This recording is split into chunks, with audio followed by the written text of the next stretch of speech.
بسم اللہ الرحمن الرحیم۔ لاکھوں کروڑوں درود و سلام محمد مصطفیٰ صلی اللہ علیہ وسلم اور آل محمد پر۔ میں ہوں مردراز گوندل۔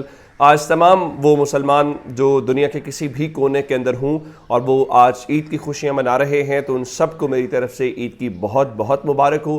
اللہ تعالیٰ آپ کے اور آپ کے خاندان کے لیے خیر و برکت کا باعث بنائے، اور سب سے زیادہ پاکستان کا حکمران خاندان، چاہے وہ اتحادی ہوں یا سب کچھ ہوں، ہم پہ حکومت کرنے والے، چونکہ سارے ہی پاکستان سے کم و بیش باہر ہیں، وزیر اعظم بھی باہر ہے اور زرداری صاحب بھی اور نواز شریف بھی، سب تو ان سب کو بھی قوم کی طرف سے بہت بہت عید کی مبارک ہو۔ چلیے، آپ حکمرانی تو پاکستان کے اوپر کرتے ہیں، کل پاکستانیوں کے ساتھ بھی عید منا لیجئے گا۔ اب آتے ہیں اس طرف بند کمروں کے فیصلوں کی طرف۔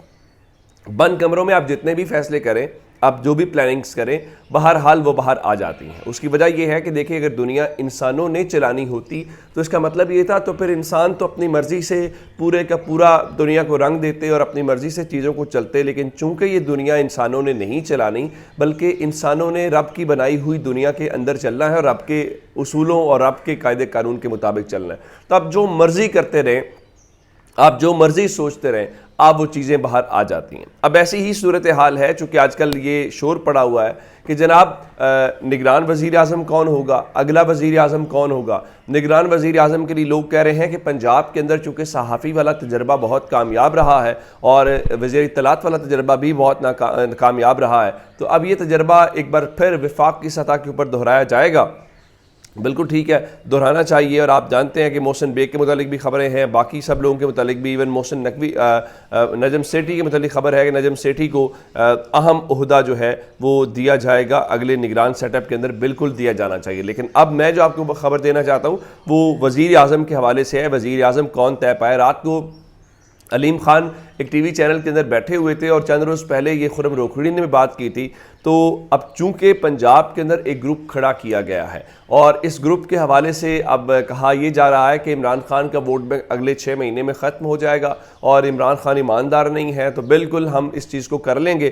تو جہانگیر خان ترین نے اعلان کیا ہے کہ علیم خان نے اعلان کیا ہے کہ جہانگیر خان ترین جو ہے وہ اگلے وزیر اعظم کے امیدوار ہوں گے، اور ان کے مطابق ان کی جماعت الیکشن میں کسی کے ساتھ سیٹ ایڈجسٹمنٹ نہیں کرے گی، اور ساتھ ہی انہوں نے کہا کہ ہم پی ٹی آئی اور پی ڈی ایم کے خلاف لڑیں گے کیونکہ عوام ان دونوں کے خلاف ہیں، اور ان کے مطابق استحکام پاکستان پارٹی الیکشن میں کسی بھی جماعت سے سیاسی یا سیٹ ایڈجسٹمنٹ نہیں کرے گی۔ اب ان سے پوچھا جانا چاہیے، اگر آپ ایڈجسٹمنٹ نہیں کریں گے تو جہانگیر خان ترین اون چودھری لندن کیا لینے گئے تھے؟ چلیے، اگر لندن بات نہیں بنی تھی تو اون چودھری کو خصوصی پیغام دے کے دبئی کیوں بھیجا گیا تھا؟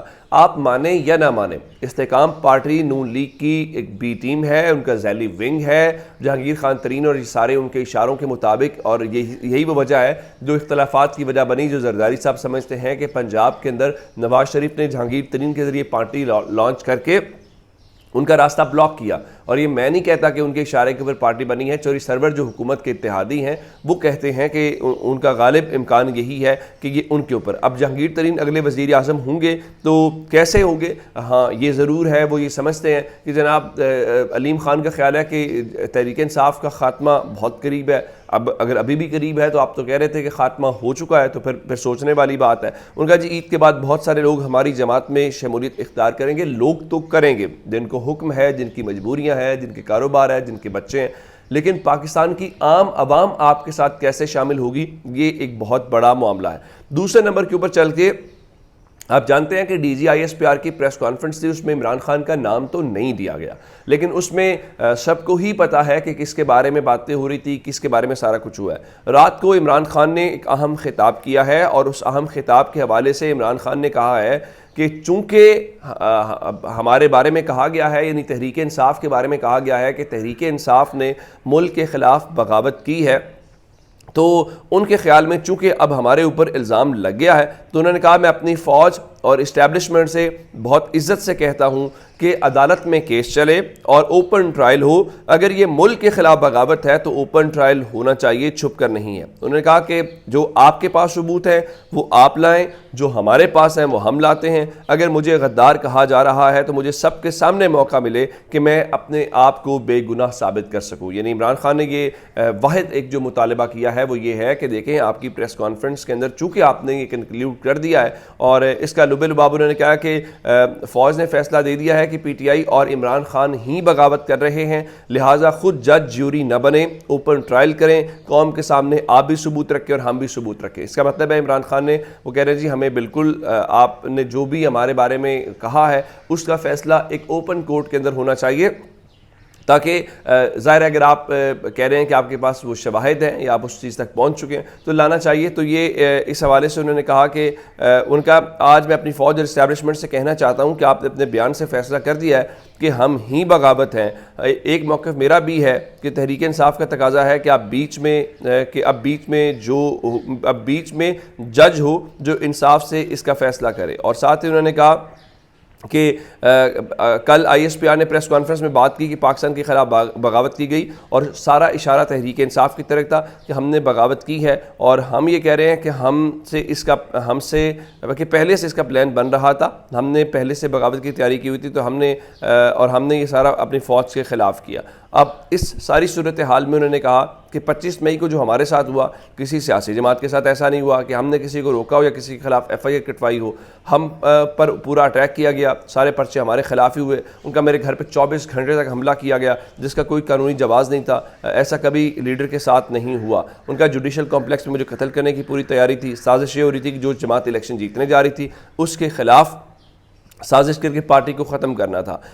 ایک وقت میں اور ان کا ایک وقت عدالت سے دوسری عدالت میں الزام لگاتا رہتا ہوں. مجھے پتا تھا کہ 9 مئی کو مجھے پکڑنا چاہتے تھے تو میں نے ویڈیو بیان ریکارڈ کرایا, مجھے غیر قانونی طور پر پکڑا گیا تو یہ بھی سازش کا حصہ تھا. اس سے لوگوں کو اشتعال آنا تھا. ہمارا موقف یہ ہے کہ پورا پلان کر کے کریک ڈاؤن کیا گیا. ہو ہی نہیں سکتا کہ پہلے سے پلان کے بغیر 2 دن میں 10,000 کارکن جیل میں ڈال دیے جائیں.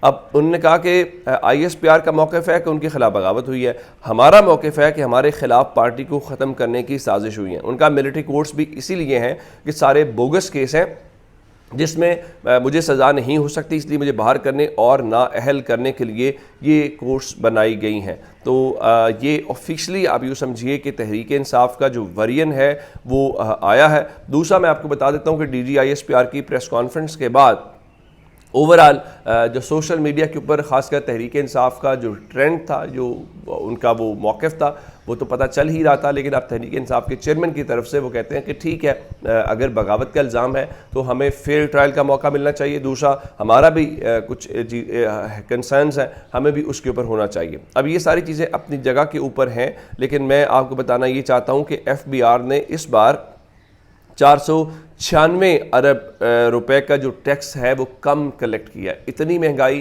اتنی ٹیکسیشن کے باوجود بھی اگر آپ کا ٹیکس جو ریونیو ہے وہ میرے خیال سے اگر کامیاب نہیں ہو پایا تو پھر بہت سارے لوگ اس کے اوپر سوال اٹھا رہے ہیں کہ آپ کر کیا رہے ہیں. دوسری طرف مالی سال 2023 میں ڈالر کے مقابلے میں روپے کی قدر میں 28% جو کمی ہے وہ ریکارڈ کی گئی ہے, اور انٹر بینک کے اندر بھی $1 286 کے مساوی تھا. یعنی کل جب مارکیٹ کلوز ہوئی ہے تو ہاں ایک بات ضرور ہے کہ آج اب آئی ایم ایف ضرور خوش ہو رہا ہے, اور آئی ایم ایف نے معاشی اصلاحات کے لیے اٹھائے گئے حکومتی اقدامات پر اطمینان کا اظہار کیا, اور انہوں نے بتایا جی معاہدے کے لیے آئی ایم ایف کی ٹیم پاکستانی حکام کے ساتھ بات چیت جو ہے وہ جاری رکھے ہوئے ہے, اور ان کے مطابق پاکستان نے کچھ فیصلہ کن اقدامات لیے ہیں. تو اس کا غالب امکان یہ ہے کہ اب پاکستان اور امریکہ کے درمیان چونکہ کل 29 اور 30 تاریخ تک کی اس معاہدے کی مہلت ہے تو اس میں سے کوئی معاہدہ ہو جائے گا, چونکہ گزشتہ روز ہی وزیر اعظم نے دوبارہ آئی ایم ایف کے جو ایم ڈی ان سے رابطہ کیا. اپنا بہت سا خیال رکھیے گا. خدا حافظ.